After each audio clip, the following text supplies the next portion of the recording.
in serious jeopardy right now after a meeting planned with a key Republican holdout was canceled. Senator John Cornyn, along with Senator Thom Tillis, has demanded Blanche formally sign documents reversing plans for the DOJ's so-called weaponization fund. But Cornyn says Blanche and his team failed to have written proposals ready for the meeting. For some reason, I don't know whether it's the staff of the DOJ or who it is, but they simply, they know what they need to do, but they simply refuse to. If it stands as it is now, right now, would you vote? Well, I'm not prepared to vote yes. MS Now congressional reporter Michael Schnell has the latest from Capitol Hill. Also joining us, MS Now contributor and managing editor for The Bulwark, Sam Stein. Michael, you just chased Todd Blanche down the halls of Congress, trying to get some answers. What did he tell you? Nothing, Alicia. Todd Blanche, as you mentioned, walking through a Senate office building here on Capitol Hill, not responding to any questions, notably less than 24 hours before the Senate Judiciary Committee is set to hold that key vote on whether or not to move ahead with his nomination to be the permanent Attorney General. And right now, that vote does not look like it's in good shape for Todd Blanche. As you mentioned, John Cornyn, you just played him saying that at this moment, he is not a yes. He was scheduled to meet with Todd Blanche at 10:30 in the morning today, and he had said beforehand that there was a key caveat that the meeting would not take place unless Todd Blanche arrived with paper in hand, meeting the demands that Cornyn has laid out. Over the past few days, he has said he wants that IRS settlement to be reopened, to formally say that the anti-weaponization fund is dead and will not be resurrected. He also wants to narrow the scope of that audit immunity that was also included in that IRS settlement. I'm told by a DOJ official that the department sent John Cornyn a proposal yesterday, but then again, we heard from him today saying he has not received satisfactory materials from the DOJ. So this standoff continues.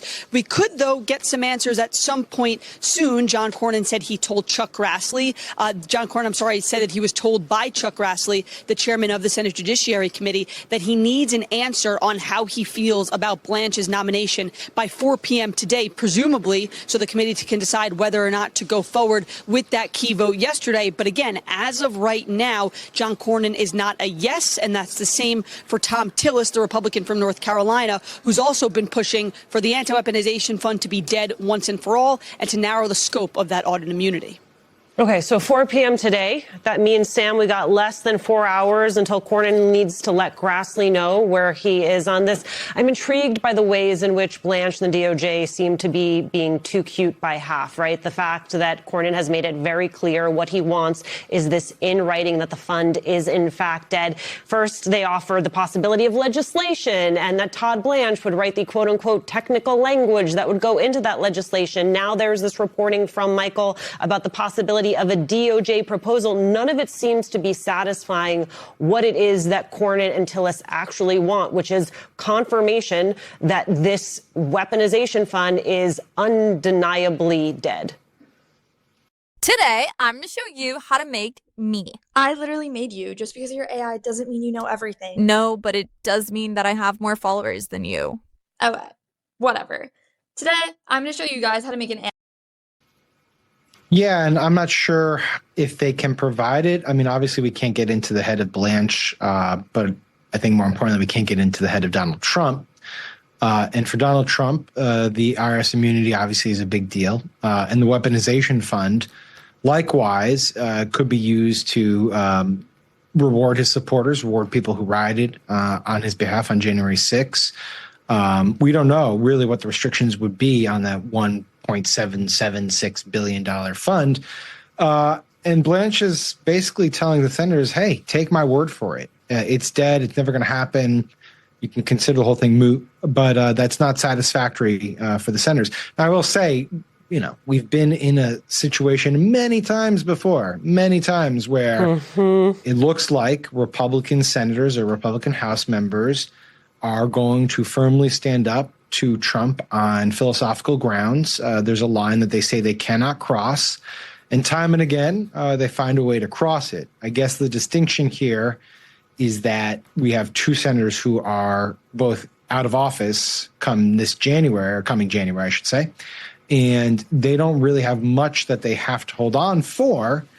And yet I can't resist the temptation to believe that in the end, they'll figure it out some way, somehow. It is creating some an interesting spectacle on the Hill, but usually they do find a way to resolve. I think your suspicion is well warranted. Blanche has also faced scrutiny over his handling of the Epstein files. I hope we can take a listen to some of what she's sharing with you. So we hope that senators will take that into consideration. What did Senator Cornyn say when you guys met with him about this? We didn't meet directly with Senator Cornyn. We met with his judiciary staffer, yeah.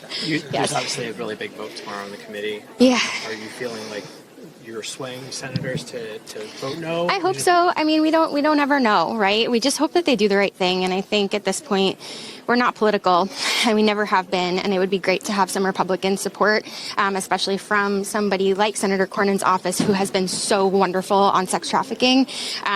So we just hope that he will see what this is and make sure he does the right thing. And Danny, we're live on MS Now right now. This obviously, you going to all the Republican offices of the Senate Judiciary Committee comes after a group of you spoke with Todd Blanche a few weeks ago. What were your reflections after that meeting, and how did the response that you received in that meeting lead to now you dropping off copies of the files to these Republicans? Well, I think that when Senator Tillis asked Todd Blanche to meet with survivors, I don't think that he had the meeting in mind that we got. The meeting was very condescending. It was a lot of talking in circles. It was a lot of arguing semantics and not a lot of actually getting to the core points. We went in with quite a few points that we needed answers to. We needed answers to why Ghislaine Maxwell was moved. We needed answers to why investigative leads haven't been followed or even brought, Comer's office just made 2 referrals. Why aren't we following those referrals that came from your own party? And basically we walked away with absolutely no answers, and it felt like a very no-win situation. They can speak to some of that as well. What do you mean, when you say he was condescending, can you give us some examples? Yeah, I mean, he actually said the words "get to the point" to us. We're survivors who've been waiting to meet with him for 9 months, 8 months. We've been asking for meetings, and he very much said, "Can you get to the point already? Like, what are you getting at, right?" So to treat us with that sort of, there was no integrity, there was no understanding that he's dealing with the largest sex trafficking ring that we've seen in the U.S. ever. Instead, it was like, you have an Epstein problem, right? How did you describe not having any other prosecutions in this case? How did he? Yeah, man, come on in here, guys. Yeah, he hasn't read any files. I mean, we were very specific in pointing out investigative leads. We actually brought files in the office with him that had names of perpetrators, and when we presented them to him, he said he can't use that, that he hadn't read the files himself. And when Sky gave him a specific example relating to Virginia, who, we had said, well, what is it going to take to open an investigation? What do you need? And he said, well, I need evidence, I need testimony, I need corroboration. And Sky had said, okay, well, let's use Virginia as an example. She gave testimony sworn under oath, depositions under oath. She named former Prince Andrew. She provided a photo document of Andrew, and then they were corroborated in the files by Ghislaine Maxwell as being real, that Virginia was present and did meet Prince Andrew. Is that not an investigative lead? And his response was, well, Andrew won't cooperate, and your sister isn't here, so I can't use her testimony. And it's just blatantly untrue. We were advised by many legal counsel that that's not true. There are ways that we can build a case with Virginia's story. And so it just was the complete unwillingness to pursue actual leads here. You are asking for a promotion to be and provide justice to the American people, and he has displayed that he's unwilling to do that. And I understand that after that meeting with Todd Blanche, a group of Epstein survivors sent a letter to Senator Cornyn, to Senator Tillis, asking that they oppose Todd Blanche's nomination. Did you guys ever receive a response from Tillis or Cornyn? We've now, since today, been in touch with the offices. So we are really hoping that they will work with us. If Todd Blanche makes it out of committee tomorrow, what message does that send to you guys, to your group? I think it's a massive chilling effect to all survivors across the U.S.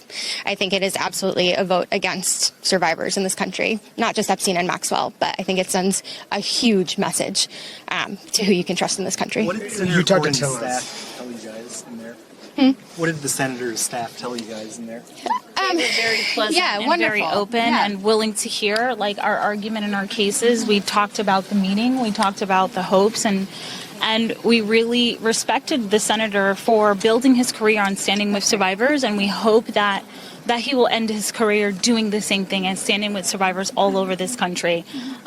It was a productive meeting, and they were very open and very honest with us. And, you know, that's all we can do is reach across the aisle. And you spoke to Tillis, Senator Tillis, this morning as well. How did that? What happened there? He was coming off the elevator. I think we were both pretty surprised to see each other.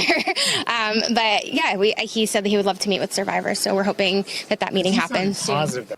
And he wants the ability to tell Donald Trump after he's been confirmed that, you know, he was crossing his fingers and toes when he said it to the committee and when they said it to the court, and they want to hold out the possibility of bringing this fund back.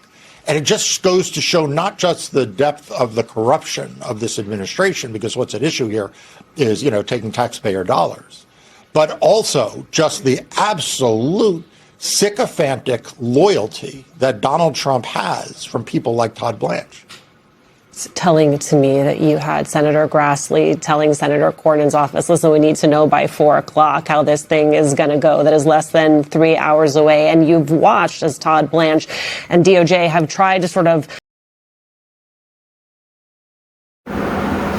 What's happening here is a major political showdown over Todd Vlаnshе's nomination to become the next U.S. Attorney General. The biggest issue is that two Republican senators, John Cornyn and Tom Tillis, are refusing to fully support the nomination unless the Department of Justice puts certain commitments in writing. They want official documents confirming that our controversial DOJ fund will not be brought back, and that part of previous IRS settlement will be changed. According to the report, a planned meeting between Todd Blanche and Senator was cancelled because Cornyn said he had not received the written proposals he requested. As a result, he publicly stated that he was not prepared to vote yes